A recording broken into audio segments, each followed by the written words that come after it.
Good morning, good afternoon, good evening, wherever you find yourself today. I believe all is well with everybody.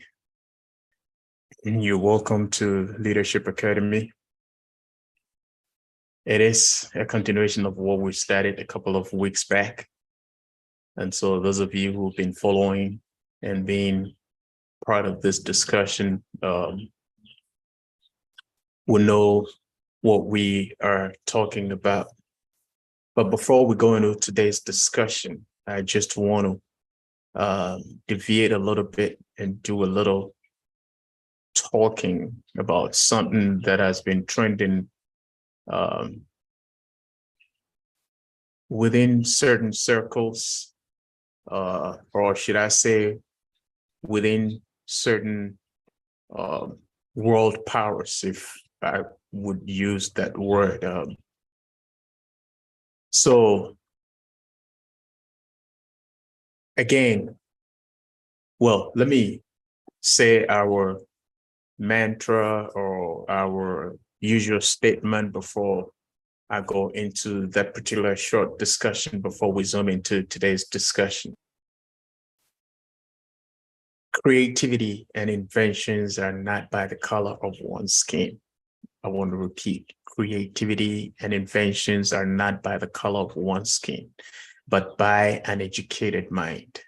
So it doesn't matter the color of your skin, so long as you are educated, you have educated your mind, you should be able to create. You should be able to invent. So do not limit creativity and inventions to the color of one's skin. With that being out of the way, I chanced on some news this week talking about the powers that be. I mean, talking about the world powers, the Western world. Well, it's basically the Eastern Bloc, which is discussing this particular topic. And I thought I would bring it to our attention because, you know, before the world was dealing and trading in gold, and then it changed to the American dollar. And that is what gave the dollar power. I'm not going to go into that. It was maybe later we'll discuss. We're definitely going to be taking this particular issue on its length and discuss it. But I just want to give a gist here as to why I want to bring our attention to this particular issue.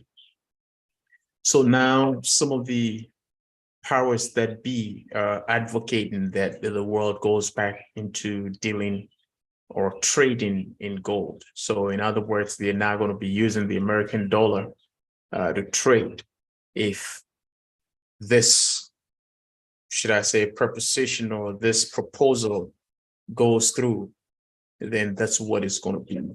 And it means that they are going to either go back to gold or find a common currency of trading. And this is where it actually, I would say I started thinking about this particular discussion, and it brought some thoughts to me concerning Africa. And if we have leadership, I believe that this is the time, this is the moment we should seize to put value on our resources. This is the moment we would have to seize to put value on our resources. Because if the world is going to go back into trading with gold, and we know we have the majority of that particular resources in Africa, so then we should go back and put value on the resources we have. And I always say that the resources of Africa is what is sustaining the world. And I want to repeat, the resources of Africa is what is sustaining the world. That is left for discussion for some other time, but I'm not going to go into that today. So I just want us to bring our attention to the fact that we need to start putting value on our resources. I don't know what they're going to resort to. It still might be the American dollar, or they might go back to some other resource. It could be gold, it could be oil, it could be whatever, but I believe it's going to be gold, and because those are the common, or that is the common resource that mostly could be found anywhere or could be traded easily. So I just want us to start thinking about these things. Let's begin to start putting value on our gold, on our natural resources, because if the world is going to go back to trading with those resources, guess what? We stand at a very advantageous position to be able to dictate the pace, to be able to dictate or contribute significantly. Let me use that word, contribute significantly to the trading of the world. So that being said, I just want to go straight to today's discussion. We've been talking about corruption in Africa.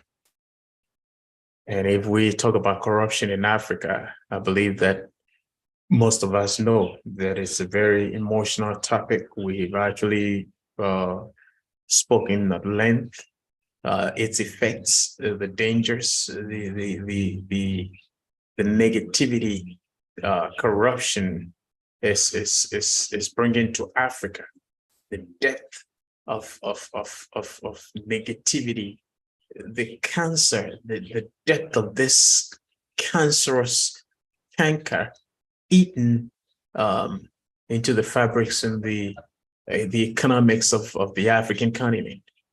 And we've spoken at length about it. And again, I want to repeat and sound this caution that when we talk about corruption, we're not only talking about Africa. That is not the only place or the only continent plagued with corruption. Corruption is a human attribute. But I believe last week, Prof said something. He said, the societies, the progressive societies will think about the fact that humans are wired to do wrong. So there has to be a system, there has to be some measures to be able to curb or contain or bring those ills into check. But in our part of the world, we assume that we are supposed to be doing the right thing. Everybody's supposed to be doing the right thing. So we don't have any system to check and to bring people to book when they deviate from the norm or when they deviate from the laws of our society. So it is, I'm just throwing that out there so people would know that when we talk about corruption, we're not saying that it's only Africa that is going through or that suffers corruption.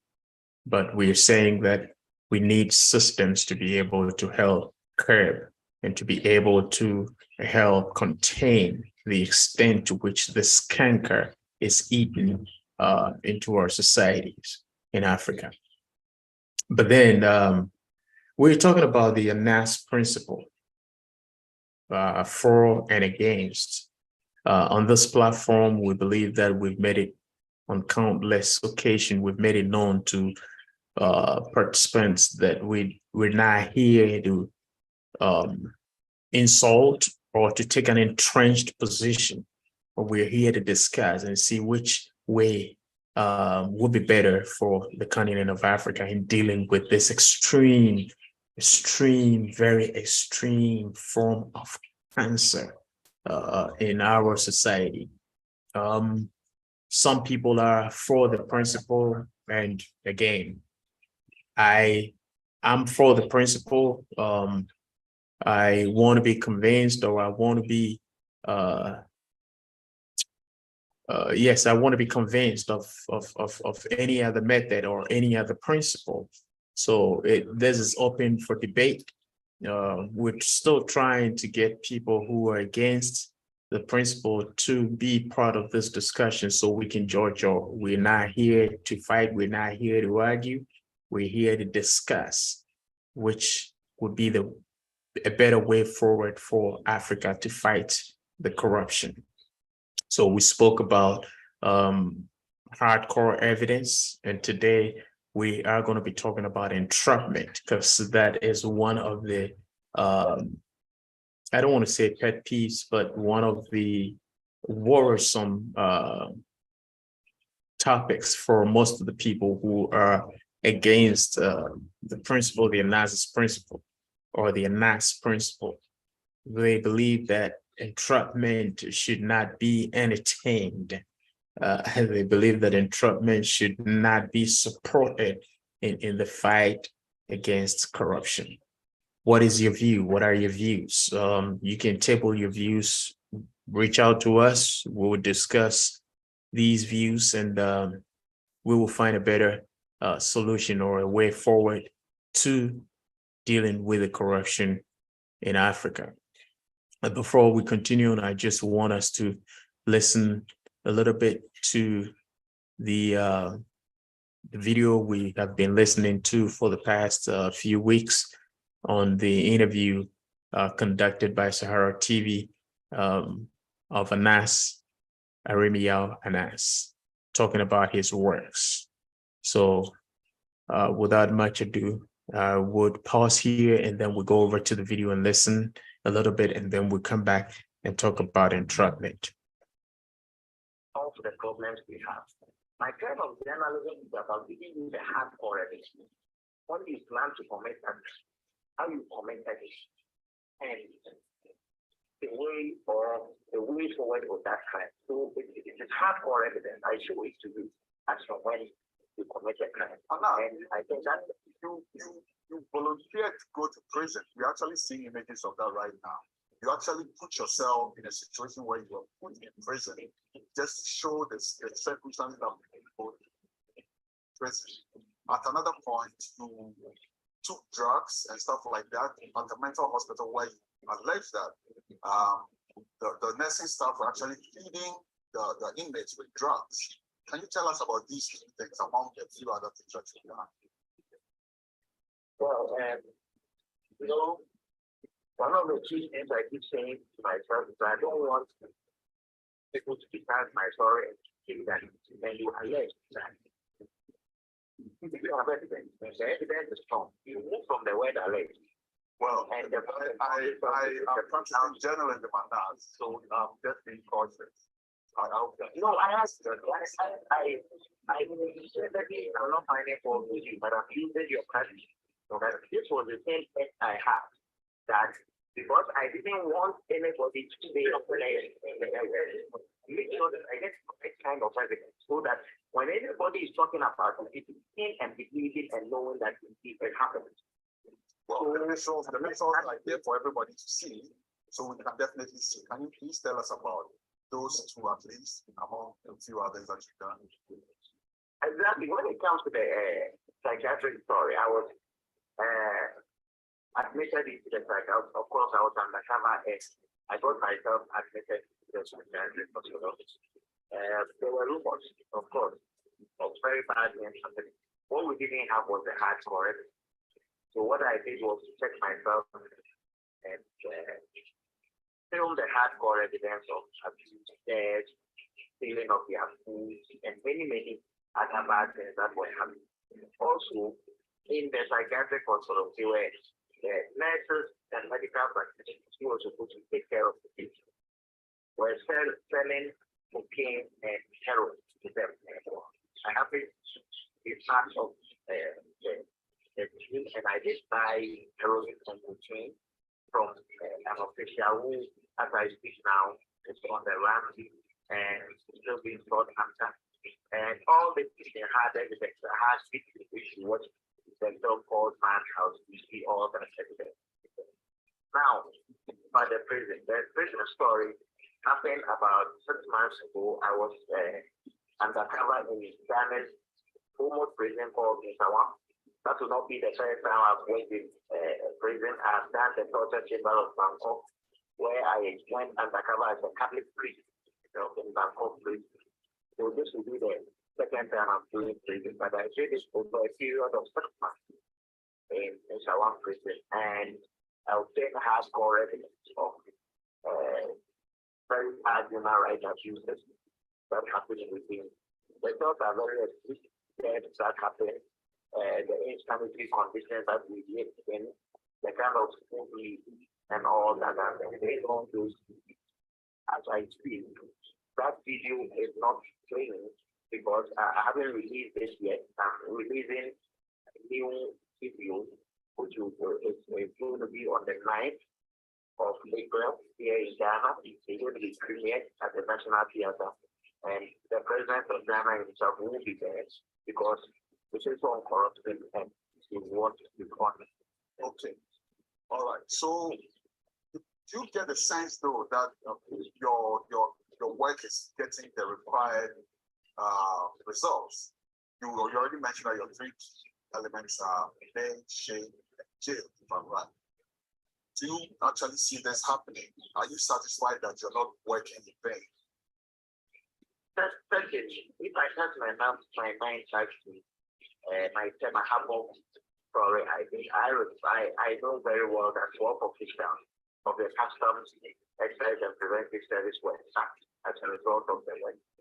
When you look at my Chinese sex mafia story, I think the traffickers were killed for 2 years. I did another story about the registered general, and the man who was involved in that has also been killed. As I speak to you, he's been killed. I did a story about drugs recovery and a company here, and that person is serving a life as we speak. So this is not a hill. They are hardcore evidence. That is, you see the people, they are alive in prison. And the key thing about my journalism, I just don't do it and say the prosecution should go on and do the other. I go to court and I get it to the court of law. And again, I must admit that I have a considerable knowledge in laws to be able to handle and that's the exact evidence that I need to ensure prosecution. Wow, awesome. Really awesome. Okay, now let's go beyond the borders of Ghana. As you earlier mentioned, you've done gigs, I'm calling it gigs for a better word, but you've done stuff in Bangkok, you've done stuff in Tanzania, where there was the issue of the albino crisis of some sort. How do these things come by? Do you just pack up and go because you feel like, oh, I need to go to this place to do this, or you get contacted by people in these places who need your help? Okay, US, we lost Anas, Anas, we're trying to raise the partner. As soon as we're able to raise them. All right. Wow. There is a little break in the interview, so we're going to pause here and continue with our discussions. So again, as I said, the entrapment has become the issue with most people who are not for the Anas principle. And I always say that if there is a better way of doing this and being able to get any meaningful results by getting hold of those who are basically stealing, or those corrupt people in office, I would be more than happy to listen to those opinions or those forms of practices. And I want to read the definition of entrapment from Google. And I believe anybody who has a phone or a laptop or computer can also Google. And I Google entrapment, and it says entrapment is a practice in which a law enforcement agent or agent of the state induces a person to commit a crime that the person would have otherwise been unlikely or unwilling to commit. I want to repeat this definition. They said entrapment is a practice in which a law enforcement agent or agent of the state induces a person to commit a crime that the person would have otherwise been unlikely or unwilling to commit. Unlikely or unwilling to commit. In other words, if you're entrapped, you're bound to commit the crime. Because if you were not entrapped, you will not have the opportunity to commit a crime. That's one. Two, you may not be willing to commit the crime, which I found very interesting. And this brings me to question of the integrity of when we're talking about people who we have vested our power into their care. They are not there in position, in places of position by their own workings.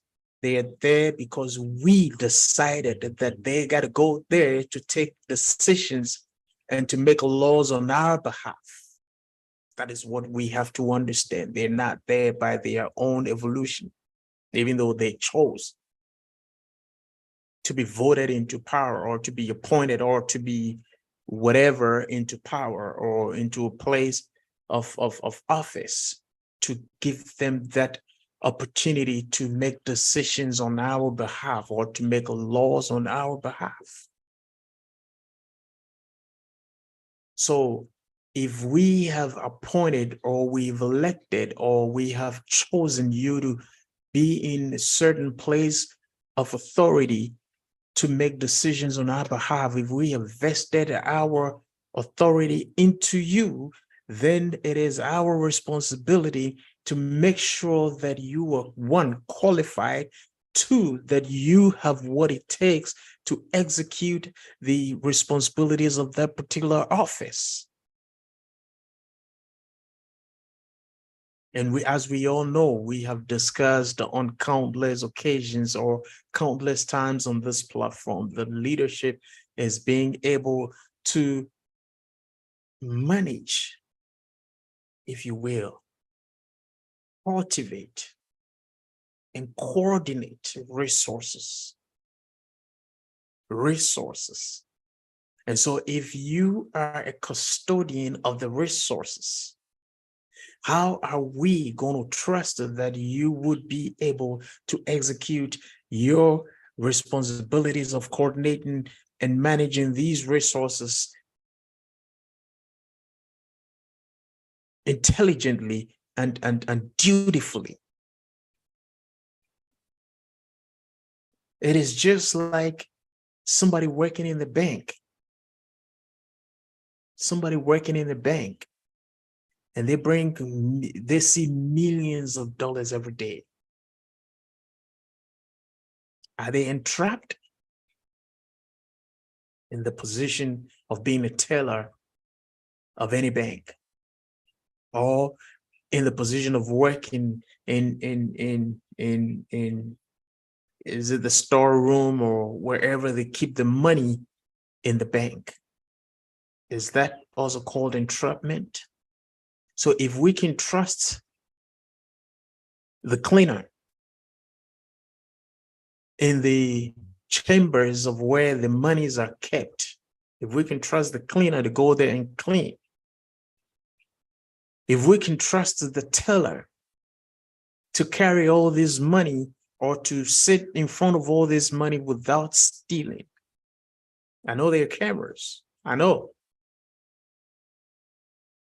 But still, we got some people who steal, even though they are cameras. So if we can trust all these people to work in places where they would be tempted, as the definition says, to take that which is not theirs, how much more somebody we have entrusted our power in your care. We have entrusted our resources in your care. Mind you, the resources of any country or the continent is not for one person. It is for everybody on the continent. It is for everybody on the continent. And so for everybody to have a share of the resources of the continent, we need trusted leadership to be able to coordinate those resources very well, so everybody can have their share of the resources of the continent. And so if we want you to be a custodian, and we want to be sure that you are going to be that trusted custodian, I don't see anything wrong with what is called the entrapment. Don't we vet people to go into offices? Even in school, I know we write exams to make sure you pass that exam before you're promoted to the next level.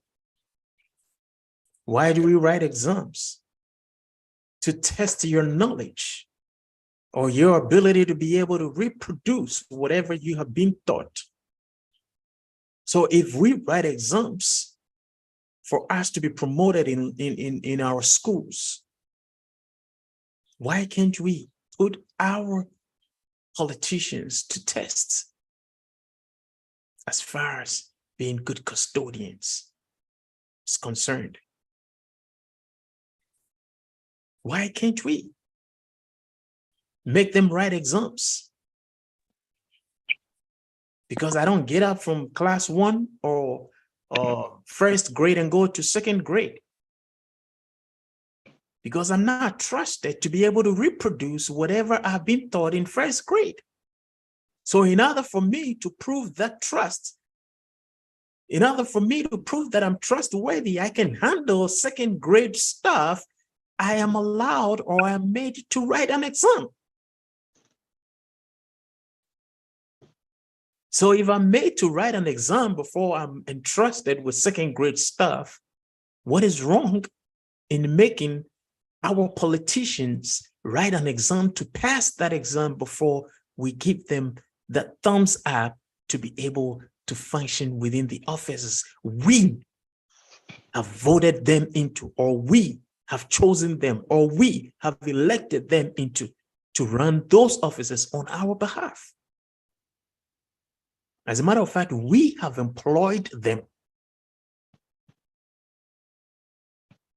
We have employed them.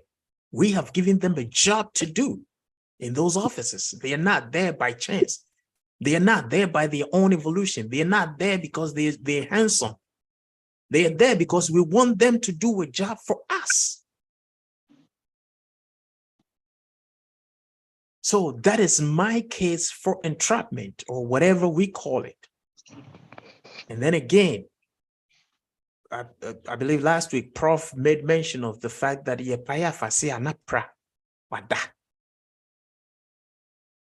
why? Because that's his back case, as we would say in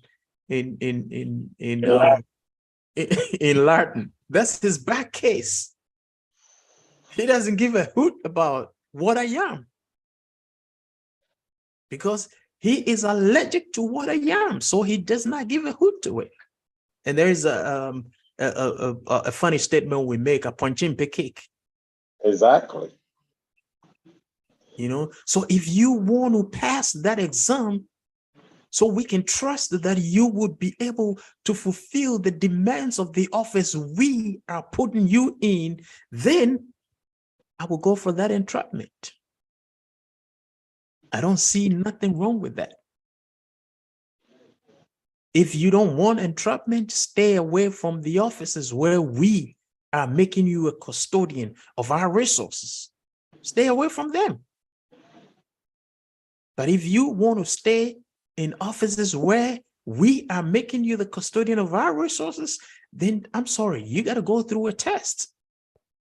And like I said, if we're allowed to write exam in school or write test in school to make sure we are capable of handling the next level of class, why can't we allow our politicians to write a test?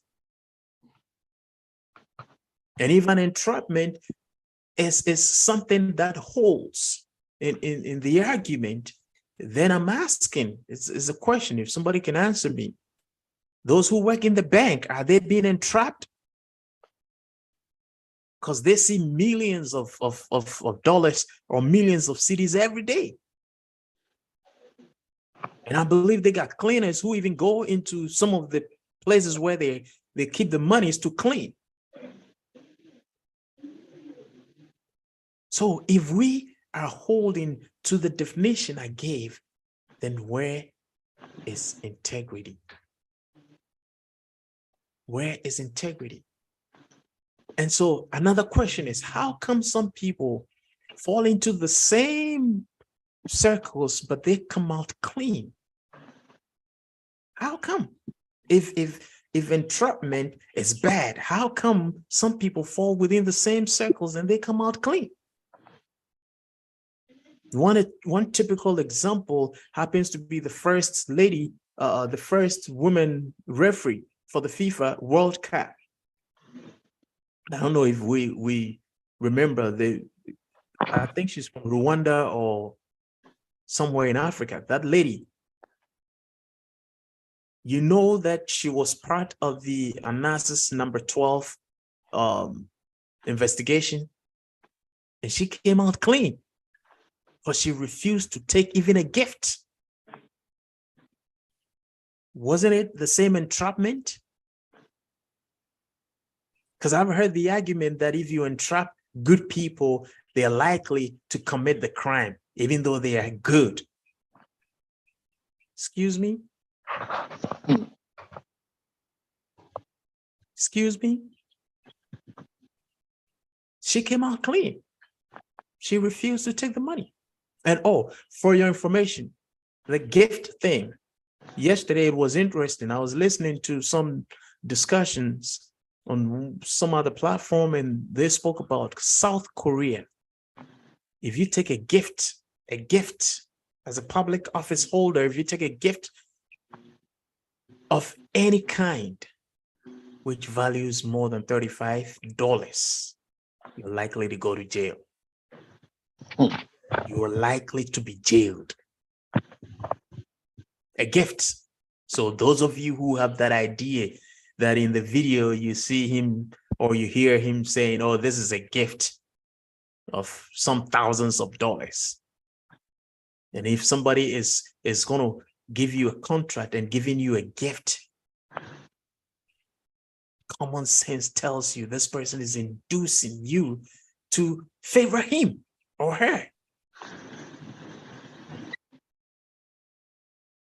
So this is my case for entrapment, and it's a basic one. I always tell people I'm a very basic person. Explain things to me in a very simple terms. Like the classroom, I can't just get up and say I have a doctorate degree. Why? Because I feel like I can do what those who have the doctorate degrees can do. All right, prove to me. I got to go through the rigors, write the exam, pass, get my certificate. So what is wrong in testing our politicians before we give them office, or even whilst they are in office? All right. My co-pilot is ready, so I am going to hand over the baton to him. Let him continue. Over to you, Prof. First of all, I'd like to apologize for being late. There was an impromptu visitor, and they are still here, but a contract is a contract. It's a contract with your conscience, and that's what we're talking about today. I really don't know what the word entrapment means. I've tried to understand it. I've tried, especially in the context of our socio-political culture. We've seen the results of bad behavior on the African continent. Dismal results. We've seen it. Okay. Either we can fix it or we can make excuses for it. And what is entrapment? Really, what is entrapment? Why is it that you have a job that you are paid to do? You are paid to do that job. Why do you need somebody to give you an extra something for you to do your job? Your job is to come and do this particular job, and you are paid to do that job. End of the story. Anybody bring you see, all these people talking about is entrapment, it is bad, it is this. Let me ask them a simple question. There are ethics that are associated with every job. The last time we had an issue with this was when the former president of Ghana, His Excellency John Mahama, was given a Ford 150. And they called it a gift and they added it to the presidential fleet. Mind you, the person who gave the gift is not a Ghanaian. He's from Burkina Faso, and he won a contract in Ghana to build a road, and he gave the president a Ford 150. Now, so now, we need to understand that there hello, there's some background noise from where you are. Okay, it's muted. I see it muted. Okay. The ethics of the presidency says that if anybody gives you any gift above $500 or something, a figure like that, it should be declined. That's number one. Number two, any gift that comes to anybody working within the civil service connected to the presidency should be noted and accounted for. And here we are, somebody says I'm giving a gift of a Ford 150 or a truck that is worth thousands of dollars to the president. And you guys don't see anything wrong with it? You see, then why did we write the ethics conditions in the first place? Why did we? So we can go back and forth about this issue of entrapment. The bottom line is this: you've been given a job to do. Money makes it impossible for you to be ethical, to be honest in your judgment when it comes to inflicting this issue of entrapment. So at the end of the day, you are supposed not to accept anything apart from your wages. If your wages is not enough, get out of the civil service, go do something else. You be a businessman on your own, make your own money. That is the way it is supposed to be. So when it comes to entrapment, Nana, it is dead on arrival. And like we are saying, corruption is a human condition. It is not only for Africans. We were talking about a Supreme Court judge in the United States supposedly taking on gifts from his friend, getting on, and you should come and see how he's being bashed in the United States for doing what ethical consideration consider bad. Was he entrapped? Maybe. Entrapped. You are telling me he didn't know that the ethics of his profession prevents him from accepting gifts that is higher than $200, irrespective of who is giving the gift. And now, you see, whenever you get material, positional, or political gain from a job, it is entrapment. You are entrapping yourself. It is not somebody who is entrapping you. When you use public office for personal gain, it is called corruption. And you are the one entrapping yourself, because there is nobody who is above 18 years of age who is given a job who doesn't know the remuneration of that job and what is considered extra from that job. Anybody about, that's why when you are below 18 years, you are never allowed to work full-time in sane societies, because we believe you have the mental capacity to differentiate between what is yours and what is not yours. It is as simple as that. And anytime you take something that is not yours, it is considered theft. So I'm in a position of power. I'm in a position of influence. And somebody comes to me and say, I'm going to give you this extra whatever for you, just for you. They don't attach anything to it. Because maybe he likes your beard. Exactly. There is no society on planet Earth that do not understand that the person is trying to gradually influence you. So it is only after you have accepted it that you can call it entrapment. What if you don't accept it? If you don't accept it, how can you call it entrapment? Who is entrapping you? You entrapped yourself.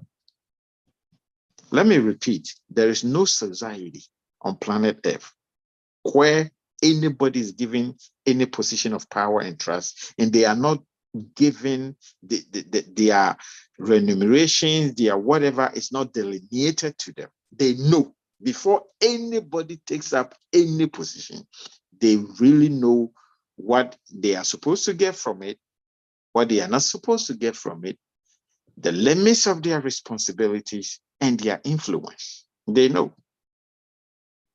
So come back to me and talk about entrapment after you have refused it. There is this Nigerian investigator, anti-corruption investigator. When he caught a senator with both his hands and his feet in the pie, they actually took $3 million in cash to the investigator. Wasn't that entrapment? It was. He accepted it, he wrote it down, and he presented it in court. It's evidence. As evidence. He presented it in court as evidence.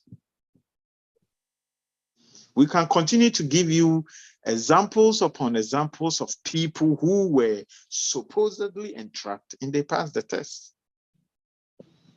So please, for all you out there who think, oh, I was a good person, and no, you were not. We all fall. I hate the idea that when you have fallen, you try to find an excuse. Man up, accept the responsibility. If it is jail time, go serve your time, come back and then tell me you have changed by your behavior. And I will come back to the same conclusion. What are the results? Leadership is seen by the results over time of the leadership principles that we are supposed to espouse. I can use Ghana as an example because I've lived it. It is not a sane society. Fundamentally speaking, we are supposed to get better with time. We are getting worse. Why? Because we find excuse upon excuse for bad behavior. Human beings do not respond to entreatments. They do not respond to moral persuasions. They do not respond to religious persuasions. Every human being understands consequence. Every human being. And until we allow consequence to work, we are always going to be beating about the bush. I go back to our collective wisdom that are enshrined in our idioms and in our proverbs. And yet that obeto bo etwa fraw na mpafi besiw. It is not the day that you throw a stone across the lake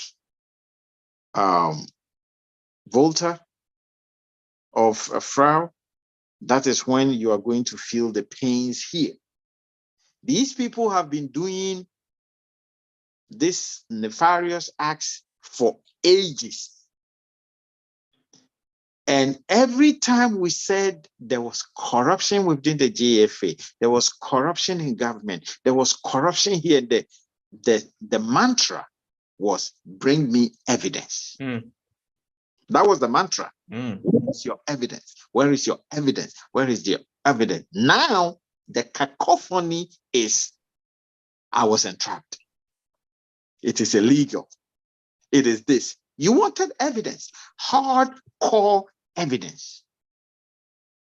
Let me chip in this thing that got me so infuriated 2 days ago. You know, we've been talking about Galamsey for years now. I watched a video in which in Brona Hafu, the pipe-borne water that is coming out of our pipes, it is not fit for cows to drink. Let me go back to leadership principle 101 according to AfriWeek. The results should tell you whether what you are doing is leadership or not. The pipes are telling us, the environment is telling us, our rivers are bleeding filth. It is telling us. Every day they told us, oh, it is people in leadership positions politically, businesses, religious, that are causing the Galamsey.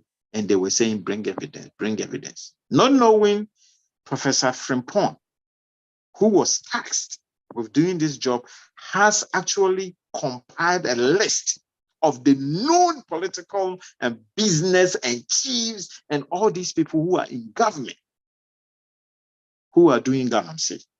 And because they themselves are doing Galamsey, they cannot fight against it.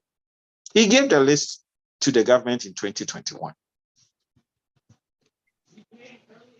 with evidence, according to bloggers and Ghana Web and all these other places. The government sat on it for 2 years. Then they fired him. And now he's talking. And they are claiming they never knew about the existence of the report. Were they entrapped? Were they entrapped? Who entrapped them to go into Galamsey? Now, if Dr. Frimpong had contracted somebody like Anas, and they have had videos of these political figures in the field actually doing the work of Galamsey, they will come back and say it's illegal. So what kind of society are we trying to build? What kind of society are we trying to build?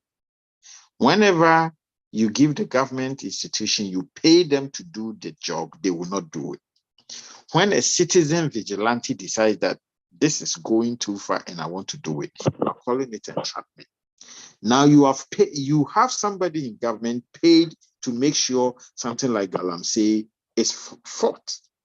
He brings you a report, you don't act on it, you sit on it, and now What kind of society are we trying to build? Today, my thoughts are disjointed, but bear with me because this topic is No, I mean it's in line. It's in line. this topic is so dear to our collective effort to build an Africa that is enviable to the rest of the world, that we should not even be discussing the issue of entrapment. Everybody should be scared of getting a video of him or herself doing the wrong thing. We should be talking about when you find yourself in a video doing the wrong thing, pack your bag and baggages and run to a different country. That's what we should be talking about. We should not be talking about whether entrapment is legal or not. Suppose you just let's suppose that everybody thought that if I go out there and I act unwisely, I'll lose my position. What do you think is going to happen? What do you think is going to happen? So hate him or love him, Anna's work is germane to our present society. Maybe there will come a time when our various military and security agencies will be up to the task and people will be scared of doing the wrong thing. Until then, we must figure out ways to fight corruption. And that should include the so-called entrapment method. Like Nana, you were saying, before we allow you to go to class 2, you write an exam. It is not even an exam that can decide your fate, but we have to let you write it in order for you to move on. Now, we are paying you to do a job. The job is not being done. We see the results, collective results over the years. And you don't want us to find a way to prove that you are actually doing your job. Nah, then get out of the space. You're just wasting our time. I will end up here. Thank you, Prof. You ended up at the right place and the right time. We have about 7 minutes to go. I just want to say this. Going back to the proverb, so if I were to be a politician, I would love to go through the tests of entrapment, especially when people are claiming or people have the perception that I'm corrupt. I would love to go through it to prove to people that it's just a perception and that I'm not. So why are they scared to be entrapped? That's my question. Why are they scared to be entrapped? It means they want us to believe the corruption perception we got out there. Because if you don't want us to believe it, then pass it and Keep moving. walk away. You know, pass it and walk away. And as Prof said, some No, people were given the same opportunity and you they know- passed the test. You know that when somebody presents a bribe to you, it can even be used as evidence against that person. Yeah. Mm-hmm. Why are they scared? Yep. Why are they scared? Somebody brings you $1 million and you say, oh, for real? You're going to give me $1 million to do this? Yeah, let me see the money. Can you sign here that you're giving me $1 million? Let's see what the person does. And you take it to this person tried to bribe me. So Anas's job will vanish from the earth. Mm-hmm. Because he will be sued over and over again for trying to bribe somebody, if that's what they are trying to do. Yep. Yeah. There will be no peace. There will So be why don't they entrap the entrapper? Exactly my point. If you're honest. If you are honest, you remember you had an uncle who, whenever there was a family dispute, and if anybody goes behind him, he will tell you to your face, oh, okay, this is what you are coming to tell me. Where is the other partner? Where is the opposing partner within this argument? You see, we have examples across all of Africa. Like I said, the Nigerian society back in the day said that a titled man does not lie. So whenever, that's why it was so easy to settle issues. Whenever there was an issue within the community, they went to the titled men, they sat down, and they were able to come back and say, this is the bottom of the issue. Yeah. Please, you get yourself entrapped is because you wanted to be entrapped. You knew. There is nobody in any of those videos who did not know they were doing an illegal thing. Anyway, so we have about 4 more minutes to go. I see Edwin. Edwin, it's online with us today. So we'll give him the opportunity to introduce himself and say a word or two about his perception or his point on this entrapment thing. Edwin, how's the family doing? We are fine by grace. Yeah, Good, we are fine. good. Yeah, do you have any contribution, any question? How about you? I'm doing awesome. I'm doing awesome. Everything is going well. Yeah, Great. by same grace. Great. Great. So yes, yeah, go on. I wasn't following because I was offline for a long time, but at least I have an idea about what the entrapment, what entrapment means. Were you referring to entrapment in the context of systems? Or well, let me give you a little gist, even though we don't have much time, but I'll throw you a little bone so you can work with it.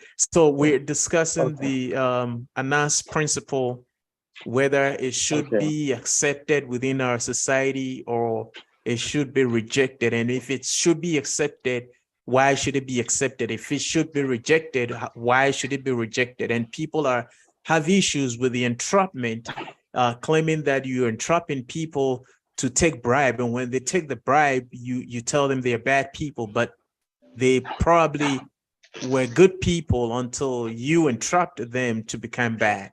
So we're looking at a Nazis principle in fighting corruption in Africa.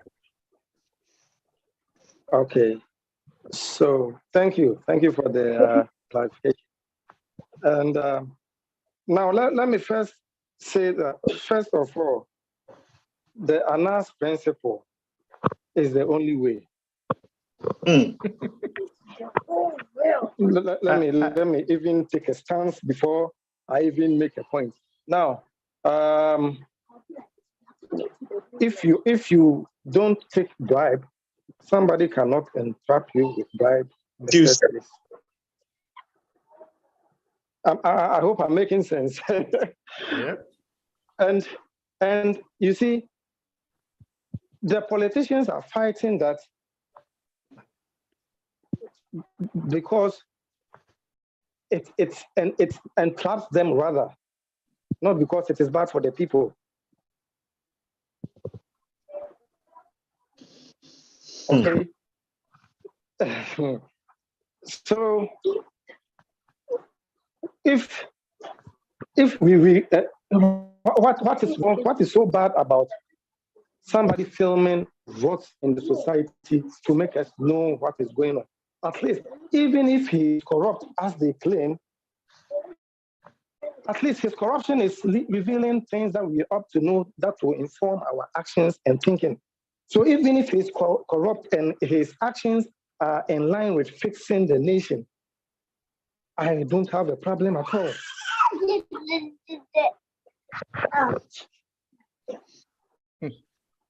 All right.